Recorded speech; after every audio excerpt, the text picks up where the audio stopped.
Guys,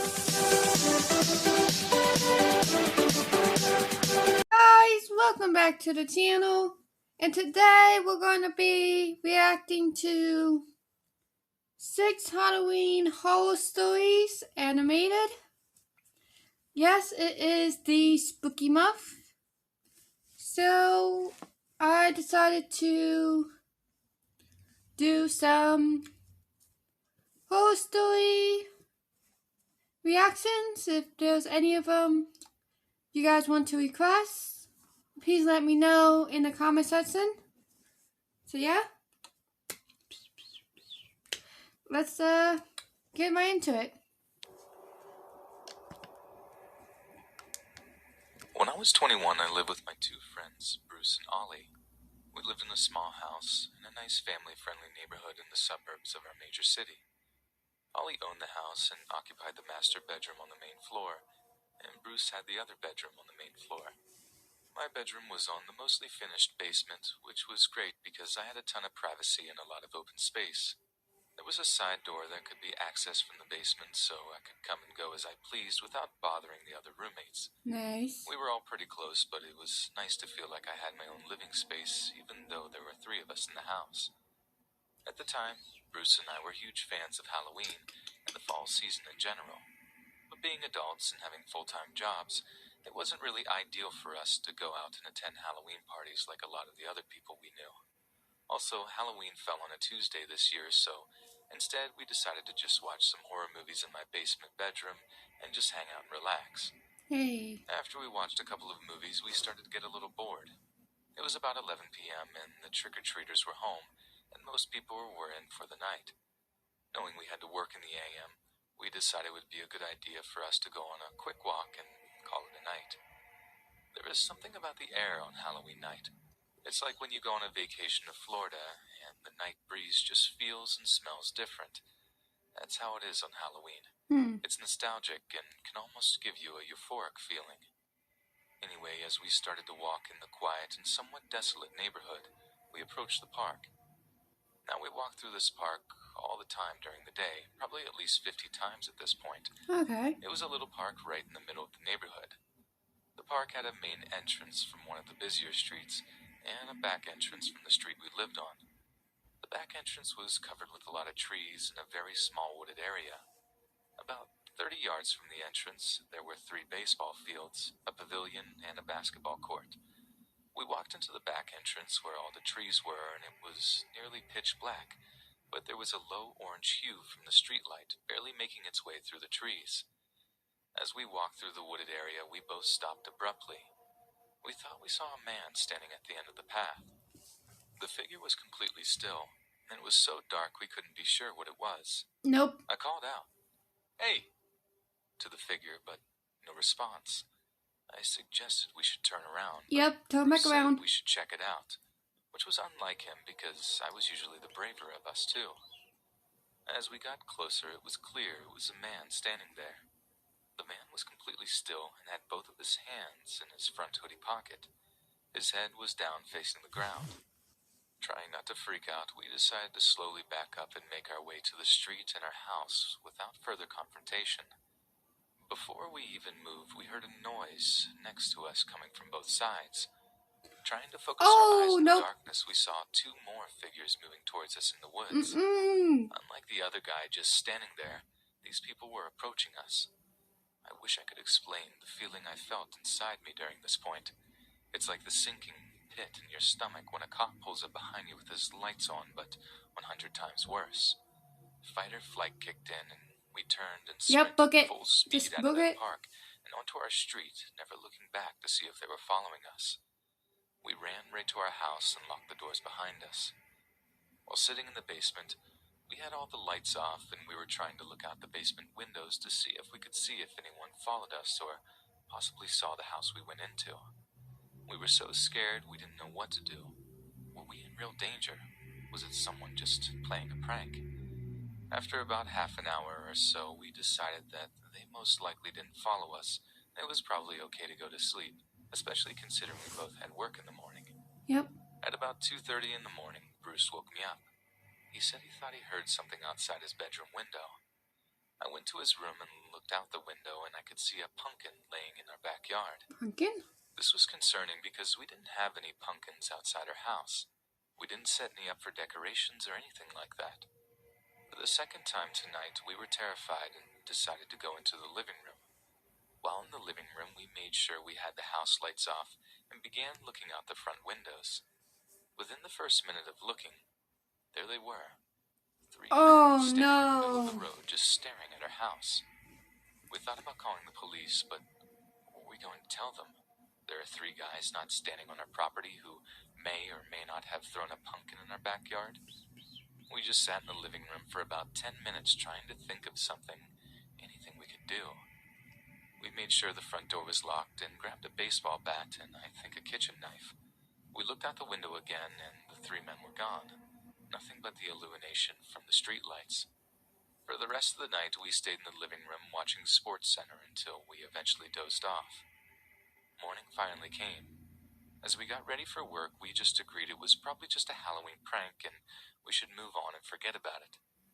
However, when I got to my car, there was a note on my windshield that said, "Happy Halloween," with a smiling face sticker on it.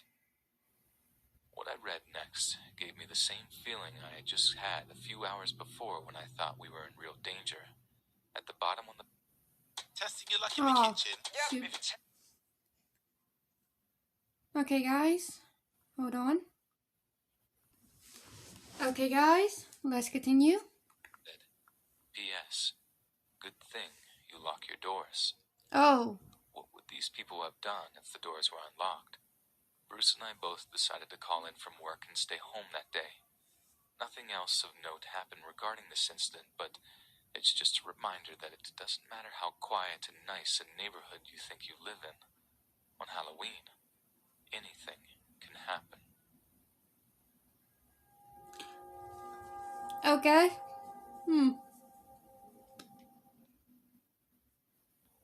As we slowly enter the fall season, I'd like to share a story with you that happened to me a few years ago. I have mentioned this story to some of my close personal friends and family, many of which don't believe me, and that's fine. They probably think I'm just joking around or trying to scare them, but I know I experienced something that night, and I wish I had a better explanation for it. At the time these events took place, I lived on a quiet street a little outside the city, but not quite into the suburbs. My street had a big rundown house at the very end of the block that was across from an unused parking lot and an out-of-business bar. The person who inhabited the house before it became dilapidated was Mrs. Morgan. Mrs. Morgan was an old curmudgeon in every sense of the word. Every time my friends and I would walk by the house, she would yell at us and make some insanely random comment like we were trampling her garden or using her garbage to play hide-and-seek or some other incoherent nonsense that wasn't true. Jeez. Even though my friends and I did get into some adolescence trouble around the neighborhood, we never did anything to Mrs. Morgan. Our parents always told us that we should try and be nice. I mean, she was a widow and had no children, so it must have been a pretty lonely life. Rewind about 3 years ago, and Mrs. Morgan unfortunately passes away, and the house becomes abandoned and, I believe, eventually condemned. At least there were signs on the boarded-up windows and doors, but I never got close enough to read what they said. Needless to say, it became an eyesore for the community in what was a pretty quiet and uneventful street. My girlfriend at the time only lived a couple of blocks, and I would usually walk to and from her house when we hung out. It was literally a 4-minute walk tops, so it was no big deal. I would pass Mrs. Morgan's abandoned house and the empty parking lot with the out-of-business bar every time I walked to and from her house. Now fast forward to a few years ago, the last time I ever made that walk. It was about 3 a.m. on Halloween night, I guess technically November 1st, and I was walking home from my girlfriend's house. I was supposed to be home way earlier in the night, but we both fell asleep watching scary movies and pigging out on the extra candy her parents didn't hand out. Hey. As I made it to my street and started my walk past Mrs. Morgan's house, I heard a noise. I stopped for a minute to make sure it wasn't a skunk because, for some odd reason, that's the first thing that popped in my mind when I heard the noise. I slowed down a little bit and looked at the house as I proceeded cautiously. Is that door open? That's when I noticed the front door that was usually boarded up and had a sign posted on it was now open.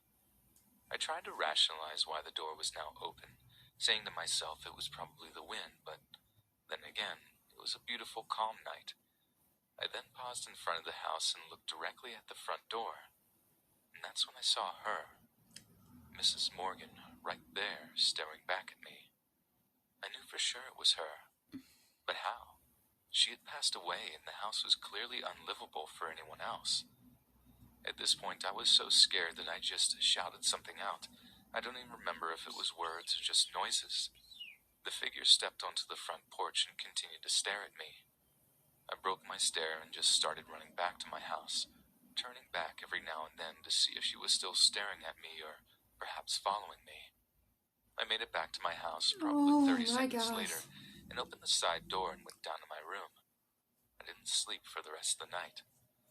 I'm not sure if I was overtired or just had scary things in my subconscious with it being Halloween and watching movies all night, but I know I saw Mrs. Morgan standing there only a couple of feet away from me. Whether it was a true paranormal encounter or something that my mind made me think I saw, I won't ever know for sure. But hey, they always say that the veil between the living and the dead is at its thinnest on Halloween, and now I actually believe it. Woo, okay. Alright, so you guys might not find this creepy or scary enough, but I thought it was worth sharing. This is something that I experienced when I was a kid, probably between the ages of 10 to 14. Our Halloween tradition was that my parents and I would meet up with my godparents and their son and go trick-or-treating around their Hey, neighborhood. some trick-or-treating. This has been a tradition with my older siblings as well, so it's fair to say this tradition has started even before I was born. Anyway, we follow the same route every year, the highlight being stopping at the local funeral home that was only about 3 blocks from my house. Oh.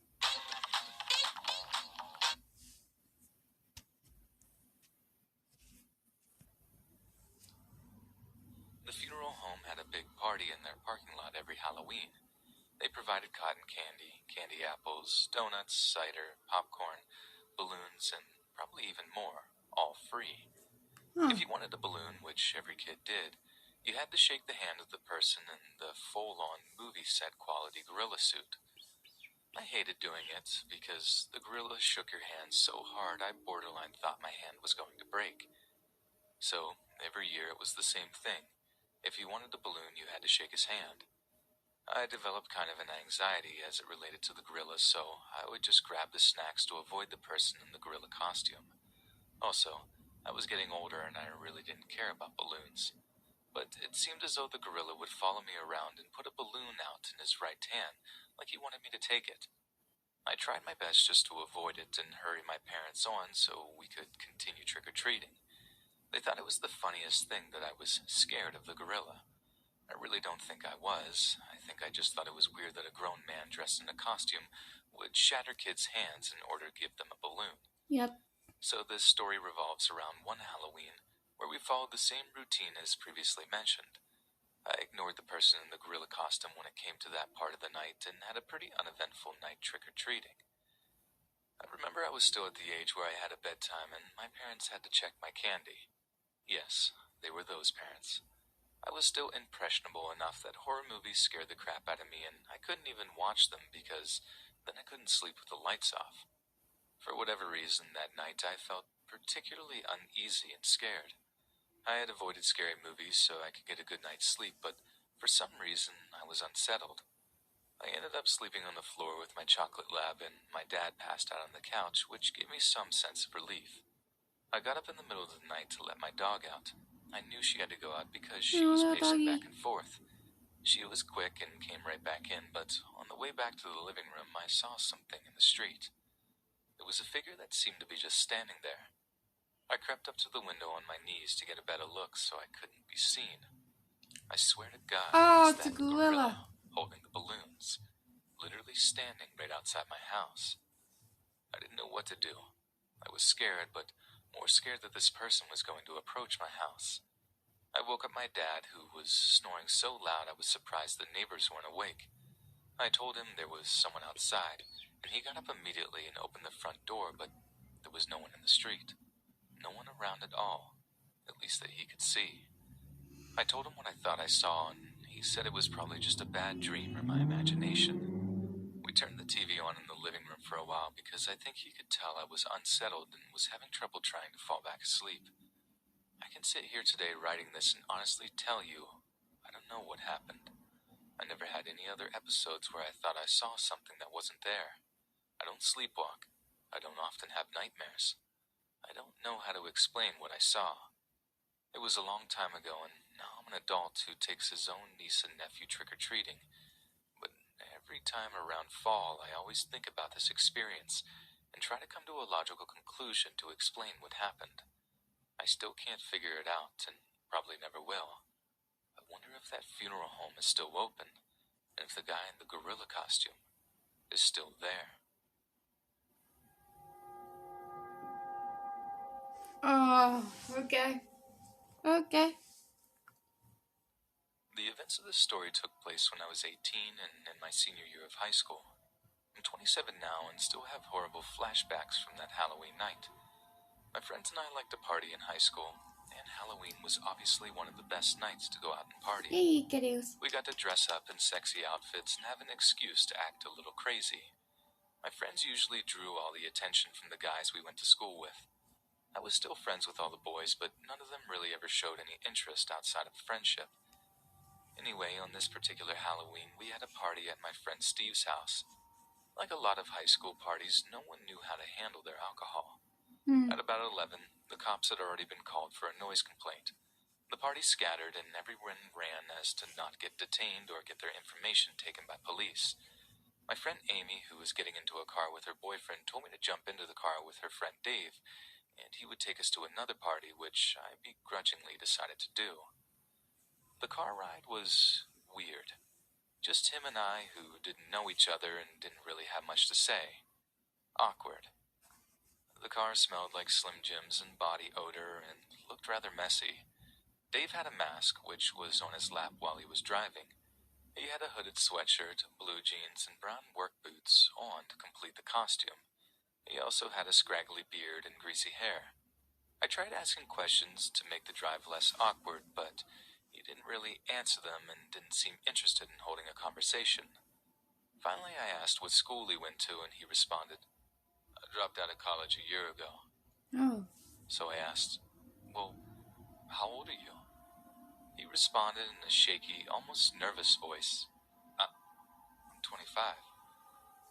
This freaked me out a little bit because he was older than me and he just dropped out of college at the age of 25. Also, he was 25 and was just leaving a high school party. Trying not to let him in on the fact that I was kind of nervous, I asked, "So, how do you know Amy?" And he responded in his shaky and unflattering voice. He said, Who's Amy?" Oh, I sat up in my seat no. and pinching my sides, not knowing what to do. "She's the blonde who told me to get in the car with you." He responded with a very stoic, "Oh, her? Yeah. She told me you were single." I didn't respond. Have you done ballet before?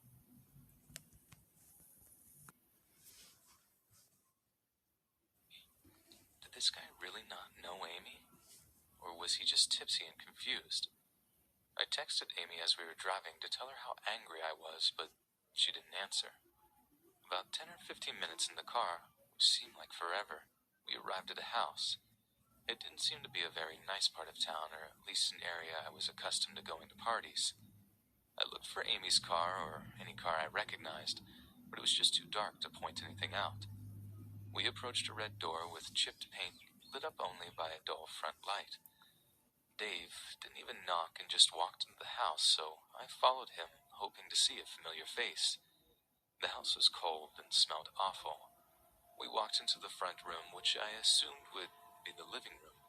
It was dirty and had an olive green shag carpet with an old brown couch. The walls were white with chipped paint and stains everywhere. Oh, I don't like Piles of this. pizza boxes and beer cans lined the floors. The room was only lit by one lamp that was on the floor, and it gave off a very low light. On the brown couch there was a man and woman sitting very close together, but not really moving. They looked to be passed out or maybe just drunk. We walked into the kitchen, which was just more of the same. Trash and that horrid smell of garbage. In the kitchen there was a man probably in his 20s who looked like he may have been using. He gave Dave a high five and introduced himself to me as Skip. He looked at Dave and back at me and smiled. His yellow teeth and bug eyes made my skin crawl. The other man in the kitchen was an older gentleman, maybe in his 40s or 50s. I couldn't tell. He said nothing and just looked at me. I felt sick to my stomach, and the only reason why I didn't run out of this place was because I had no clue where I was, and had no clue if these people were capable of anything dangerous. Again, I texted Amy with no answer, deciding to not call as my phone only had 5% battery.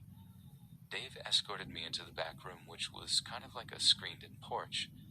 I felt a brief moment of relief seeing about 6 or 7 people out there. There were only 2 girls out of the bunch, and they were half naked and looked like they weighed a maximum of 90 pounds. I could feel everybody staring at me, but at least there was a group of people and I wasn't secluded or alone with this Dave. I know it sounds crazy, but I felt almost safe being around this larger crowd. But this temporary relief faded very quickly when the 2 girls left with all the guys who had been on the porch. They re-entered the house and disappeared out of sight. As I sat in this screened-in room trying to think of my options, Dave finally spoke up and said, "I think you're really cute." I said thanks and kind of shrugged it off. He got up and started to rub my back and began breathing very Oh, heavily. no. Nope. After about 5 Nope. minutes of the most unpleasant back rub I had ever had, he stepped in front of me and asked if I wanted to go somewhere more private. I said to him in a terrified, cracking voice, "I'm sorry, but I'm not that kind of girl." I could see the displeasure and anger in his face, and I could feel the tears coming. Then nothing short of a miracle happened. One of the girls who went inside just a minute before began to scream erratically, swearing and yelling at everyone in the room. Dave ran upstairs, leaving me downstairs in the back room alone, and without even thinking twice, I got Yep, up and get out climbed of out the there, book window it. and ran. I didn't care that I didn't know where I was. I wasn't going to stop until I was to a gas station or a 7-Eleven or something. I was running down the street, staying close to the sidewalk, trying not to bring any attention to myself. After what seemed like a few minutes, I luckily approached a 24-hour Walmart. I walked in and had the night manager call my parents, as my cell phone was now dead. It was about 30 minutes from my house, and my parents were on their way. Just as I thought I could relax and try to put these horrifying events behind me, Dave and his friend Skip walked into the Oh, Walmart. no. They didn't see me, but I couldn't believe that they were in the same store. They were looking around like they were looking for something or someone. Was it me, or was I being paranoid? The next day, Amy called me and apologized all day, crying and asking what she could do to make it up to me. I got some solace that she confirmed the person I got into the car with was actually Dave and not some random guy, but was still left traumatized thinking about what could have happened. It's been almost 10 years since that night, and I know it could have been a lot worse, and I'm lucky that I was able to leave with no physical harm, but still wouldn't wish the experience I had that night on my worst enemy. I haven't seen Dave, Skip, or any of the people I saw that night, and hope I never do again. Yep.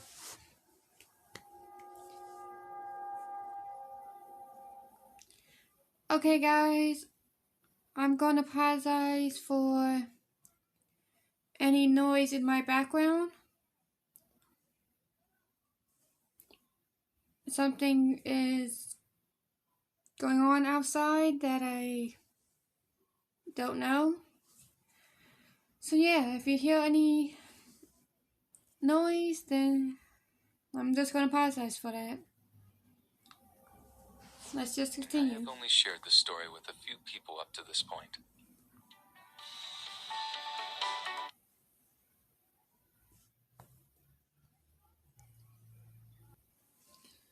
A few close friends who I thought would believe me, but that's about it.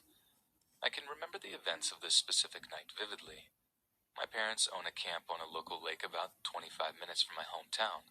It's pretty awesome to go there, bring friends, and basically do what we want. My friends and I would usually throw smaller parties out there all summer long. There was always activity on the lake, but nothing that really ever raised any alarms. We kind of just chalked it up to either boats, wind, or animals if we thought we saw something in the lake after it got dark. One Halloween night, I decided it would be a good idea to skip the Halloween party that was taking place in town and bring my boyfriend back to the camp house for the night so we could be alone. My parents thought I would be at said Halloween party and would be spending the night at a friend's house. We arrived at the camp pretty late, around 9 or 10 p.m. One thing I remember about the camp is how dark it was, void of any street lights and usually only illuminated by the stars in the sky. My boyfriend and I stayed up for a couple of hours talking, eating, and I think we played a board game or something like that. I would guess we fell asleep at some point after midnight. After about an hour or so of sleeping, I woke up suddenly to what seemed to be a loud blast, like a gunshot, but distorted somehow. I just remember it being so loud that I couldn't even remember where I was when I woke up. I looked over the couch and my boyfriend was somehow still asleep. I got up and looked out the back door window, which had a view of the lake. I saw something that looked like a light, or a ball of light over the lake. I stared at the floating light in confusion, trying to figure out what it was.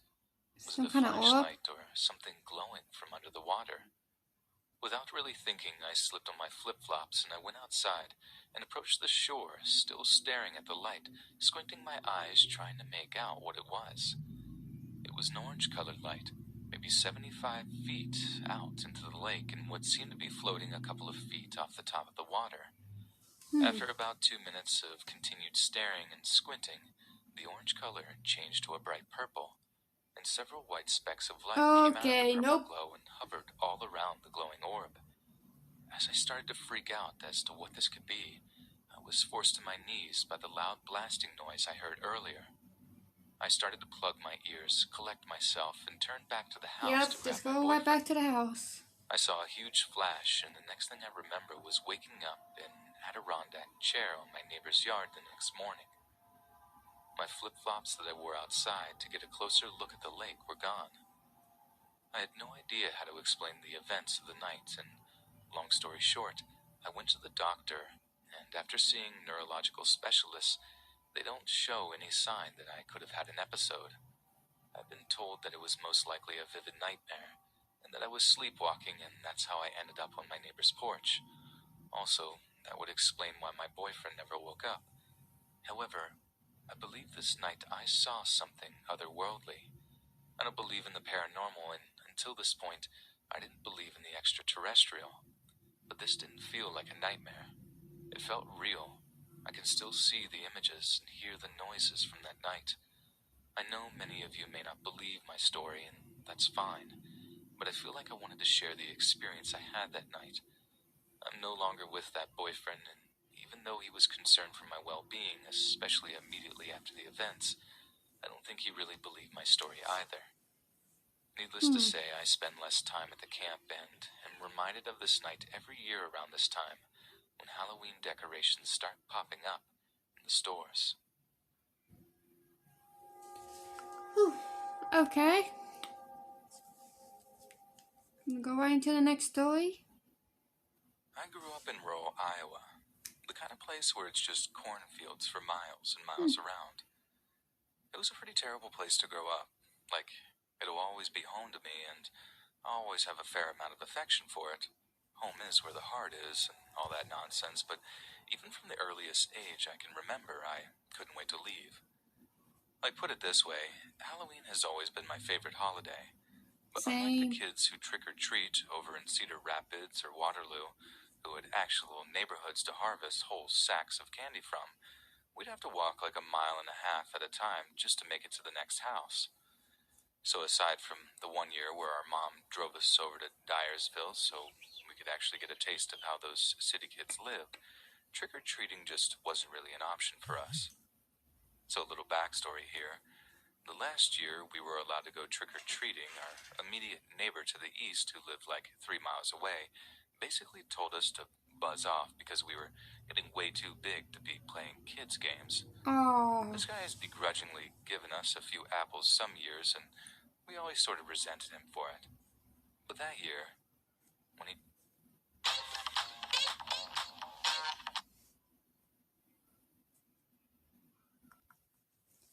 Okay, guys, I'm going to apologize for these ads that keep on popping up. Let's continue, though. It made us downright hate him. I mean, for the entirety of the next year, me and my brother would scowl whenever my dad drove us past his house.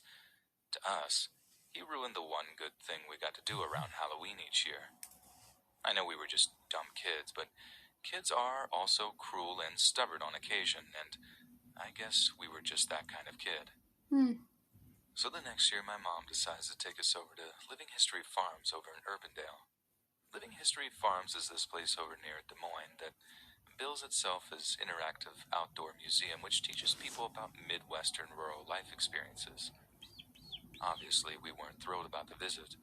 It wasn't exactly exciting for two boys in their early teens. I mean, learning about some of the origins of Halloween was pretty cool. I mean, a kid like me was all about hearing how Halloween was the night when spirits of the dead returned to Earth to wreak havoc on those that had wronged them in life.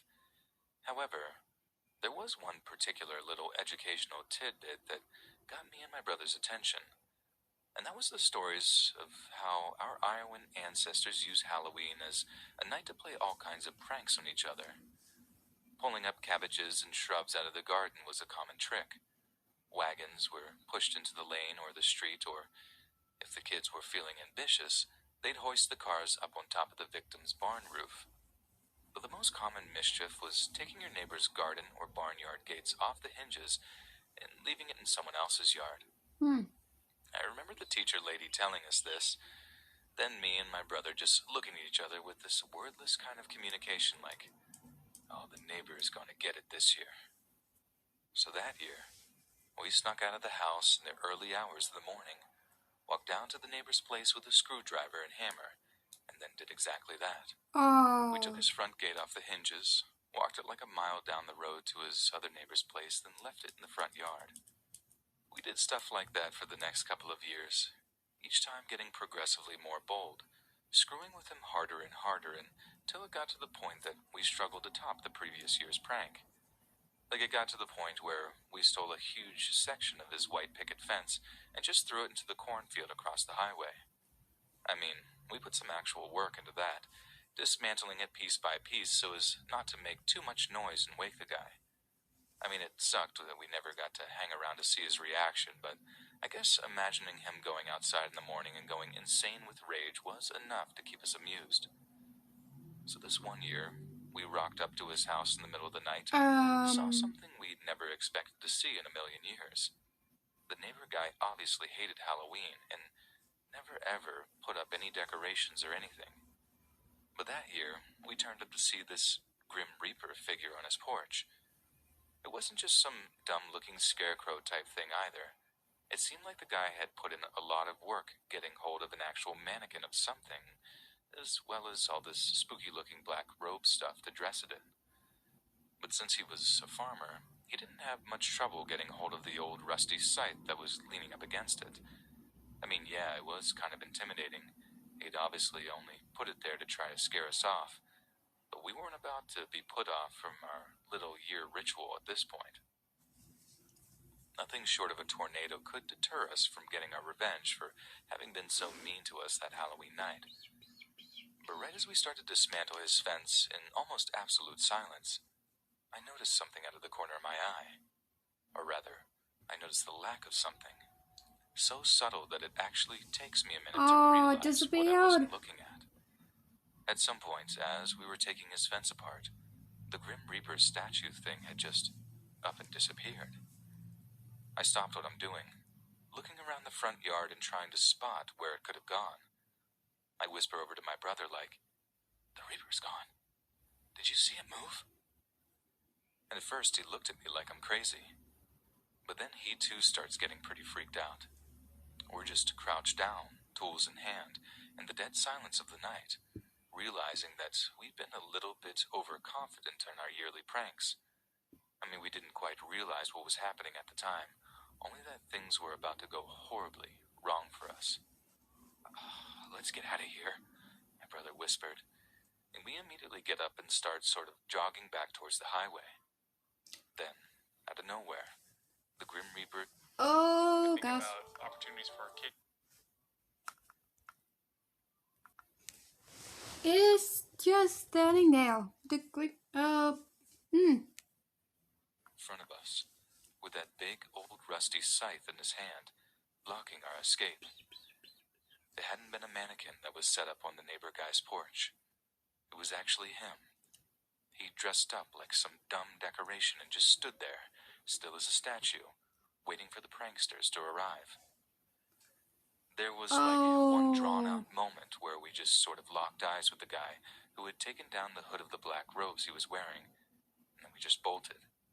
But since he was blocking the way to the road out front, we had to run back through his property, climbing over a fence and into a cornfield to get away from him. He was really fast for an older guy, too. Like maybe it was just all that anger from having been victimized year after year, but somehow he wasn't weighed down by that scythe and those robes, which for some reason he opted to keep on. Didn't slow him down either. I was scared, sure, but I figured we'd be able to get away, but remember how I said we had to scale a fence to get away? Well, jumping down the other side didn't go too well for me, and I badly sprained my ankle when I landed. That was when I really got terrified, when I realized I couldn't actually get away from the guy. My brother just kept running, and I wanted to shout after him to help me, but I knew the shout would give away my position to the guy, so I just kept my mouth shut. So picture the scene. I'm hiding out in the cornfield, so scared that I'm actually covering my mouth to keep from breathing too heavy, while this furious, scythe-armed guy is stalking up and down the rows looking for me. So every so often, I had to just sort of limp to a hiding spot further away from him, trying my best not to rustle any of the stalks so I wouldn't betray my hiding spot. I mean, thank God it was the middle of the night, and maybe the guy's eyesight or hearing was just failing him in general, but I managed not to get myself caught. I just kept on stumbling further and further away until he just gave up and headed back to his house. But Jesus Christ, it was completely and utterly terrifying, hearing him say all this stuff like, "I'm gonna cut you up into little pieces and feed you to my pigs." Like the voice of his was telling me he meant every word of what he said. So yeah, as you can imagine, I was pretty close to peeing my pants, knowing that I just couldn't get away fast enough. Needless to say, we didn't try any more pranks on that guy after that. I made up some excuse to my parents as to how I'd hurt my ankle and then just used it as an excuse to stay home until it had healed, given that I was super paranoid about the neighbor guy figuring out who exactly had been victimizing him year after year. But yeah, that's my story. I know it's probably not the scariest thing you'd ever heard, and I know that we kind of deserve what we got in the end. Okay, these are not bad of horror stories.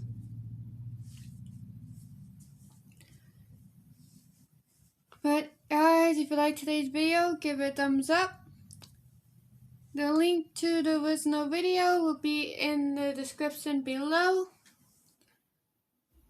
Like I said earlier, if you guys have any horror stories you guys want me to check out while Spooky Month is here, let me know in the comment section.